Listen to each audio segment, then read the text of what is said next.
안녕하세요. 반갑습니다. 자, 이번 시간에는 매경부동산 자산관리사의 업무 역할 중에서 고객에게 투자한 보유한 부동산들을 체계적으로 어떻게 관리해주는 역할을 할 것인지에 대한 업무 역할을 소개해드리는 시간을 갖도록 하겠습니다. 자, 고객들에게 부동산을 투자나 매입시켜주고 대부분들이 나몰라라는 부동산 업계에 계신 분들이 많습니다. 근데 이제 매경부동산 자산관리사는 고객이 보유한 부동산의 최유효 이용과 수익률이 잘 나올 수 있도록, 임대 수익이 잘 나올 수 있도록 임대 수익을 극대화시켜주고 용역비도 받고 고객에게 만족하는 이런 서비스를 해줍니다. 자, 그럼 이제 매경부동산 자산관리사의 가장 큰 역할인 고객이 보유한 부동산을 어떻게 체계적으로 자산관리해 주는지 거기에 대한 소개를 드리도록 하겠습니다.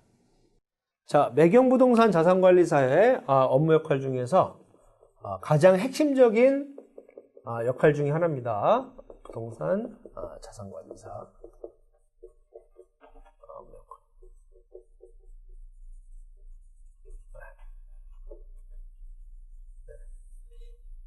자, 고객이 보유하는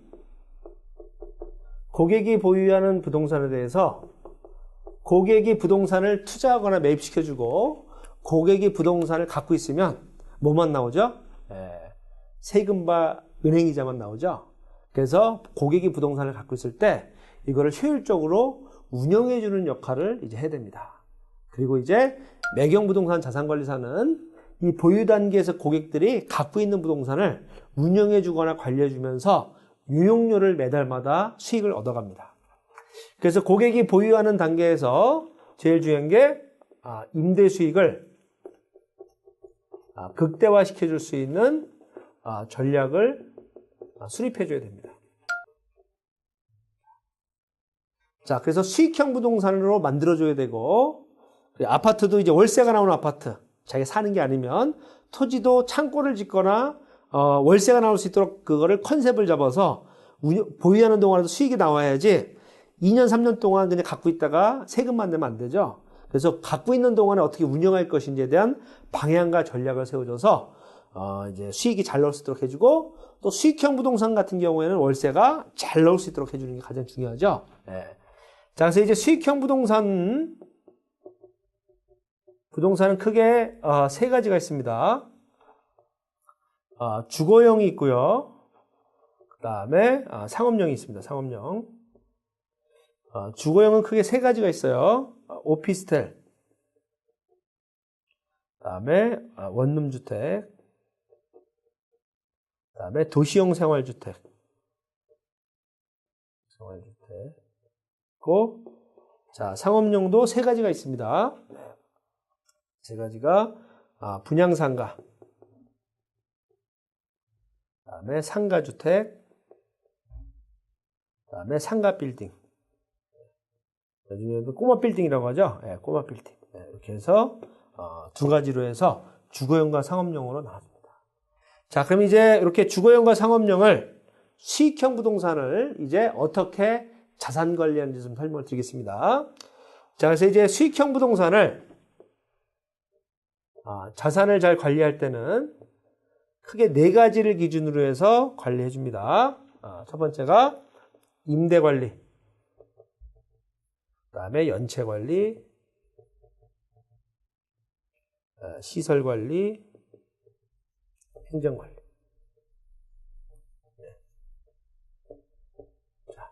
자, 예를 들어서 여러분들 이렇게 5층짜리 원룸주택이 하나 있다. 원룸주택. 요게 10가구가 삽니다. 10가구가 살아요. 근데 임대인이 본인이 요번에 10억을 주고 요번에 투자를 했는데 자기는 서울 사는데 요번에 평택에다 요번에 원룸주택을 샀어요. 근데 사놓고 관리를 하려니까 어때요? 거리가 너무 멀죠? 그래서 이거를 평택에 있는 부동산 자산관리사한테 요거를 자산관리 용역을 맡깁니다. 이 원룸주택을 나 대신 관리를 다 해주십시오. 그러면 저희 매경부동산 자산관리사가 자산관리 계약을 체결하고 유육비를 얼마를 받냐면요. 바로 방 하나당 3만 원씩 매달마다 받습니다. 자, 방이 10개니까 얼마야? 30만 원씩 매달마다 요역비를 받고 임대인 대신에 관리를 이제 해줍니다. 자, 그래서 어떤 관리를 해주냐면요. 바로 임대관리, 연체관리, 시설관리, 행정관리 4가지 해줍니다. 자, 임대관리는 어떤 업무냐면요. 바로 자, 우량 임차인을 유치시킵니다. 우량 임차인 유치. 직업이 좋은 임차인, 임대료를 잘 내는 임차인들 있죠. 그래서 직업이 좋은 임차인들을 바꿔줍니다. 그러면 건물의 가치가 올라가거나 건물주도 상당히 좋아하고, 두 번째 임대료를 인상을 해줍니다. 5만 원, 3만 원씩, 20만 원씩 인상을 해주는 거를 임대인을 대신해서 해주고, 임대계약도 갱신을 작성을 해주고요. 자, 연체관리 어떤 역할이냐면요. 임대료를 매달마다 꼬박꼬박 안 냅니다. 그래서 이번 달에 50만 원 내야 되는데 안 내면 어떻게 돼요? 또 전화해서 막 임대인들이 스트레스를 많이 받거든요. 그래서 요즘에 연체율이 상당히 좀 요즘에 높아지고 있습니다. 그래서 연체 관리는 제일 중요한 게 연체가 안 생기게 예방을 해야 되겠죠. 예방. 연체가 안 생기도록 하기 위해서 제일 중요한 게 임대차 계약서에 연체료 조항이 삽입돼야 됩니다. 근데 그 내용에 대해서 나중에 다시 한번 설명을 드리고요. 그래서 연체가 예방되기 위해서 8단계 연체관리 기법이 있습니다. 그래서 연체에 대한 협상을 연체가 안 생기게 하고, 연체가 생기면 이제 협상을 이제 하게 되고요. 그 다음에 이제 법적으로 문제가 생기면 이제 내용증명 발송하고 소송 관계가 이루어지죠. 이런 것들 대신 업무를 처리를 하게 되고요. 시설 관리는 크게 2가지입니다. 정기 점검을 통해서 이 원룸주택의 전기 관리, 소방 관리 이런 것들 있죠. 그 다음에 청소 관리 이런 것들을 통해 가지고 건물이 잘 유지가 되고 운영이 될수록 이제 해주고요.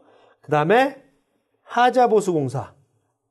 갑자기 화장실에서 뭐 고장이 났거나 등을 교체하거나 아니면 누수가 생겼을 때 자산관리사들이 협력업체를 출동시켜가지고요. 관리 업무들을 임대인 대신해서 체결하게 되고 임대인에게 이제 보고를 이제 해주게 되고요.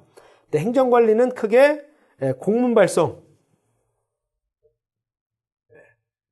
가장 중요한 거죠. 문서로 해가지고 임차인한테 공지 부분들을 합니다. 여기 양식이 14가지가 있습니다. 14가지. 자, 여러분들 아파트나 오피스텔은 다 문서로 임차인들한테 통지하죠. 근데 대부분들이 원룸주택 이런 것들은 어때요? 대부분 통화나 그냥 전화로 하죠. 그래서 개인들이 체계적인 자산관리를 한 번도 배워본 적이 없기 때문에 이런 그 체계적인 문서 관리를 우리 매경부동산 자산관리사들이 이제 업무 역할을 어떻게 해야 될 것인지를 다 대신 해주게 되고요. 그 다음에 이제 대관청 업무. 그래서 이제 구청의 청소과, 그 다음에 위생과 이런 쪽에 해가지고 구청의 이제 대관 업무들을 좀 임대인을 대신해서 이제 업무를 보게 됩니다. 그래서 이렇게 임대주택을 관리를 이런 업무들을 해주고서 매월마다 30만 원씩 받게 되고 20동 정도만 얻는 주택을 체계적으로 자산 관리하면 한 달에 얼마씩 들어오겠어요? 600만 원씩 꼬박꼬박 수익이 생기고요. 그 다음에 요즘에 이제 인기 있는 게 상가 빌딩이 공실이 많거든요. 그래서 요즘에 관리를 요즘에 많이 받습니다. 그래서 상가 빌딩도 한 동을 저희가 요 4가지 업무를 해주고요. 한 동에 60만 원씩 매달마다 임대인한테 요역비를 받습니다. 그래서 여러분들이 10동만 관리해도 한 달에 얼마씩 해요? 600만 원씩 고정적인 용역 수수료를 받을 수 있습니다. 자, 그래서 요즘에 공인중개사분들이 임대 놔주고 관리 수주 받는 걸 저희가 가르쳐 드리기 때문에 관리 수수를 받고 그 다음에 관리를 하니까 어때요? 임대 놔주고 수수료 받고 매달마다 요역비 받고 좋죠? 그리고 공실 생기면 내가 전속 임대를 할 수 있습니다. 자, 그래서 중개사분들이 많이 이제 자산관리사 공부하시고요. 특히 이제 주택관리사분들도 요즘에 시설관리뿐만이 아니고 임대관리를 요즘에 많이 배우러 오시고요. 왜냐하면 임대주택이 요즘에 많이 들고 있거든요. 특히 이제 금융기관에 계시는 분들도 요즘에 임대관리를 배우러 많이 오시는 게 뭐냐면 요즘에 금융기관들이 다 부동산 자산관리를 건물주나 부동산 피의유액들에게 해주고 있습니다. 그래서 이제 금융사에서도 이제 부동산 자산관리사 자격증이 상당히 인기가 있어서 취업 예정자들 있죠. 많이 요즘 공부하고 있고요. 시행사나 시공사들도 요즘에 분양하고 요즘에 이렇게 관리까지 체계적으로 요즘에 해주면서 고정적인 수익을 얻어가기 위해서 매경부동산 자산관리사를 공부하거나 자격증 시험을 공부하고 있습니다. 네, 이제 매경부동산 자산관리사 업무 역할 중에서 고객이 갖고 있는 보유한 부동산을 체계적인 자산관리를 어떤 걸 해주고 어떻게 용역 수수료를 받는지에 대한 설명을 해드렸습니다. 이제 수익형 부동산이 인기가 많고 급증하면서 수익형 부동산 공급이 상당히 늘어나고 있습니다. 이 수익형 부동산이 이렇게 늘어날 때 관리 수주를 받을 수 있는 매물들이 상당히 많이 늘어나고 있고요. 또 특히 요즘에 공실이나 연체율이 높기 때문에 요즘에 수익형 부동산을 갖고 계신 분들이 전문가들한테 이제 용역을 많이 맡기고 있습니다. 대목 시장이죠. 그래서 부동산이 자산관리업은 경기가 안 좋을 때일수록 더 잘 되기 때문에요. 여러분들이 매경부동산 자산관리사 자격증을 취득하셔가지고요. 부동산 자산관리업으로 매월마다 고정수익 얼마죠? 최소 600만 원 이상씩 고정수익도 받으시고요. 이제 취업하실 때 부동산 자산관리사 자격증으로 여러분들이 시공사, 시행사, 금융기관에도 취업할 수 있는 이런 멋진 전문가가 되기를 바라겠습니다. 고맙습니다.